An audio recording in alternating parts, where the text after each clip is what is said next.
पहलवान होली महिला महाविद्यालय मनाली ललितपुर से मैं असिस्टेंट प्रोफेसर साधना नागर इतिहास विभाग से बीए सेकंड सेमेस्टर मध्यकालीन भारत का इतिहास 1206 से 1757 ईस्वी यूनिट सेकंड तुगलक वंश के बारे में आज चर्चा करेंगे।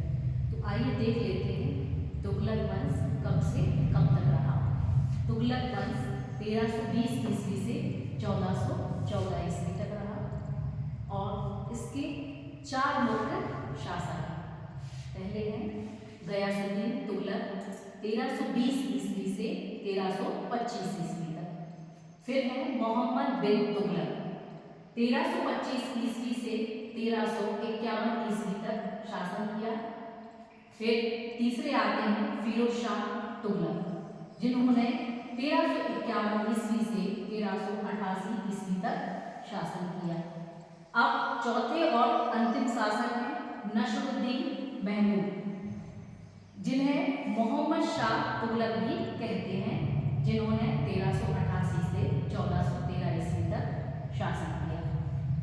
आज हम बात करेंगे, इस वीडियो में आज हम बात करेंगे गयासुद्दीन तुगलक जो कि तुगलक वंश के संस्थापक हैं और इन्होंने खिलजी वंश के जो अंतिम शासक थे खुसरो खान, इनको युद्ध में हराकर और इनकी हत्या कर युद्ध में परास्त करके तुगलक वंश की नींव डाली और इनका मूल जो नाम था वो गाजी मलिक। गाजी मलिक इनका नाम कैसे पड़ता है? इन्होंने जो मंगोल आक्रमणकारी थे और मंगोल आक्रमणकारियों का खतरा उस समय बहुत बड़ा खतरा था, वो बना हुआ था।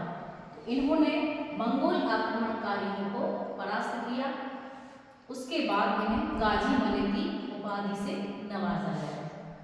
गवर्नर, ये जिस समय खिलजी वंश चल रहा था उस समय ये देपालपुर के गवर्नर थे और जब वो देखते हैं कि खिलजी वंश का शासक है जो बहुत अत्याचारी है और अयोग्य है, वो मुस्लिमों पे भी अत्याचार कर रहा था, तो गयासुद्दीन तुगलक उस पर आक्रमण करते हैं और उसको युद्ध में मार डालते हैं और वहाँ के दिल्ली के शासक बन जाते हैं।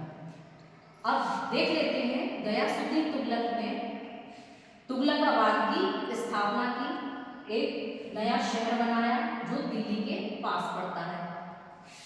इसके बाद देख लेते हैं इन्होंने सिंचाई, ऐसा पहला शासक था जिसने सिंचाई के लिए नहरों का निर्माण करवाया। जब गयासुद्दीन तुगलक शासक बन जाता है, राजगद्दी पर बैठ जाता है, तो उसने किन किन उपलब्धियों को हासिल किया? सबसे पहला था रिक्त राजकोष। जब गयासुद्दीन तुगलक शासक बना उस समय वहां का जो कोष था वो रिक्त हो चुका था, क्योंकि वहां का जो अयोग्य शासक था खुसरो खान ने अपने धन को दोनों हाथों से लुटाया था और राजकोष की ओर कोई ध्यान नहीं दिया। तो जब गयासुद्दीन गद्दी पर बैठा तो उसने राजकोष को भरने का प्रयास किया और जिनको धन लुटाया था वो भी कुछ लोग ने वापस भी कर दिया। दूसरा है राजस्व सुधार। तो उस समय जो राजस्व व्यवस्था थी वो बहुत ही अस्त व्यस्त थी और राजस्व को वसूलने के लिए अत्याचार और क्रूरता का सहारा भी लिया जाता था। तो गयासुद्दीन तुगलक ने अत्याचार और क्रूरता को भी बंद कराया। तीसरा है सेना सुधार। जब वह गद्दी पर बैठ जाता है तो सबसे पहले सेना में सुधार करता है और उनकी आर्थिक व्यवस्था को सुधारता है और उनकी अन्य जो समस्याएं होती हैं इस तरह से सेना में भी सुधार करता है। चौथा है पुलिस तथा न्याय विभाग का पुनर्गठन। गयासुद्दीन जब शासक बन जाता है फिर वो पुलिस तथा न्याय विभाग का भी पुनर्गठन करता है, क्योंकि उस समय मार्ग में लुटेरों और चोरों का आतंक था। तो उसने ऐसी व्यवस्था स्थापित की जिससे मार्ग में लुटेरों और चोरों का खतरा भी कम हो गया। इसके बाद आती है अन्य उपलब्धि धार्मिक नीति। गयासुद्दीन तुगलक जो था वो इस्लाम धर्म का अनुयायी था।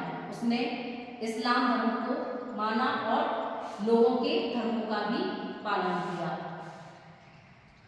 इसके बाद मृत्यु देख लेते हैं कि गयासुद्दीन तुगलक की मृत्यु किस प्रकार हुई।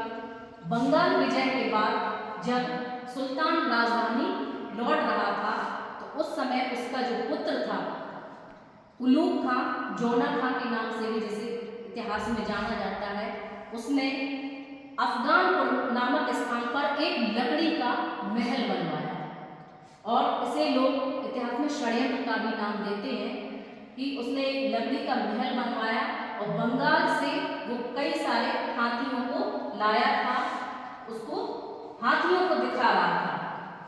अचानक से क्या होता है कि वो लकड़ी का महल गिर जाता है और दब करके गयासुद्दीन तुगलक की मृत्यु हो जाती है।